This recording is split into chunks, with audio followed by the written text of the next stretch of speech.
अस्सलाम वालेकुम, hope you are fine. तो आज हमने जो पढ़ना है वो है basic structure of C program. ठीक है कि जब हम सी में प्रोग्राम लिखते हैं अपना कोई ना कोई, तो उसका क्या बेसिक स्ट्रक्चर क्या होता है, किस तरह से वो स्टार्ट होता है। The format of writing C program is called is structure, कि वो फॉर्मेट जिसके अंदर हम अपना पूरा प्रोग्राम लिखते हैं उसको बोलते हैं इसका structure. The basic structure of C program is very flexible. Flexible का मतलब है कि आप इसको जितना चाहें बढ़ा सकते हैं, जितना चाहें घटा सकते हैं। ठीक है, it increase the power of language. यही वजह है कि इसकी जो लैंग्वेज है इसकी पावर बाकी लैंग्वेजेस से ज़्यादा है। It consist of following part. सबसे ऊपर आता है प्री प्रोसेसर डायरेक्टिव, फिर आता है मेन फंक्शन और उसके बाद आता है program body. Preprocessor directives में हमारे पास आ जाता है इंक्लूड stdio.h। ठीक है कि जब हम लोगों ने ये इंक्लूड करवाया है, इंक्लूड हमारे पास एक कीवर्ड है और stdio.h हमारे पास एक लाइब्रेरी है। उसके बाद हमारा मेन फंक्शन स्टार्ट हो जाता है। उसके बाद हमने उसके अंदर मेन फंक्शन के अंदर जो भी काम करवाना होता है वो इधर कर देंगे। जिस तरह यहाँ पे हमने प्रिंट एफ करवाया है हेलो वर्ल्ड। ठीक है, ये आप इसका बेसिक स्ट्रक्चर है। इसके आगे जो चीज़ें ये आपने नहीं करनी। उसके बाद आगे हम पढ़ते हैं कि प्री प्रोसेसर डायरेक्टिव्स होते क्या हैं। ठीक है, Preprocessor directive is an instructions given to the compiler before the execution of actual program। ये जो हमने ऊपर अपने मेन फंक्शन से पहले जो चीज़ दी थी ये है प्रीप्रोसेसर डायरेक्टिव, यानी कि मेन फंक्शन से पहले जो इंस्ट्रक्शंस देते हैं वो होते हैं preprocessor directives. Given to the compiler before the execution of actual program, के एक्चुअल प्रोग्राम से पहले जो हम चीज़ देते हैं वो होता है प्रीप्रोसेसर डायरेक्टिव्स।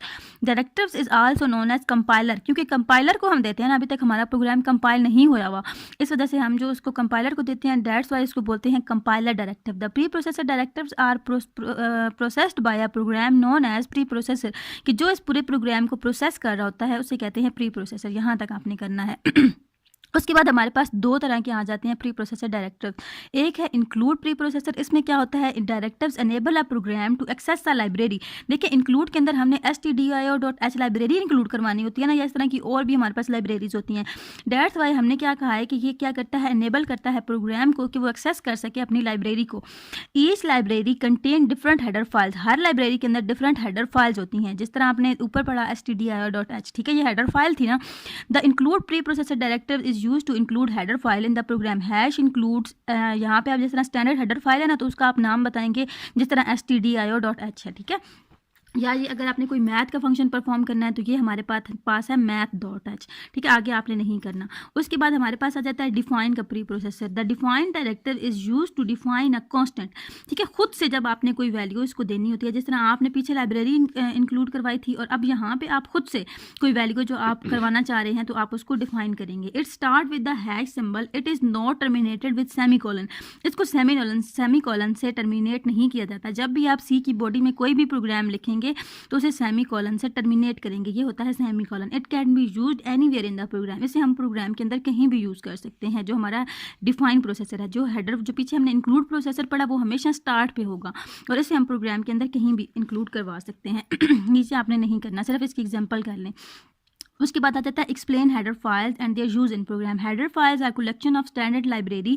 हेडर फाइल्स क्या होती हैं, डिफरेंट लाइब्रेरीज की कलेक्शन आ जाती है to perform different task. Different task को परफॉर्म करने के लिए जो हम यूज़ करते हैं, ये आपने यहाँ तक सिर्फ इसकी बेसिक डेफिनेशन याद करनी है यहाँ तक, उसके आगे आपने इसको नहीं करना।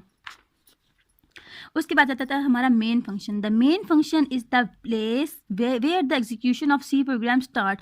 मेन जैसे कि इसके नाम में ही मेन है तो यही हमारा बेसिक फंक्शन है जो उसके अंदर सारा काम हो रहा होता है। Where the program is executed the control enters main function and start execution statement. जो भी हमारा मेन काम होता है वो हम अपने मेन फंक्शन के अंदर लिखते हैं।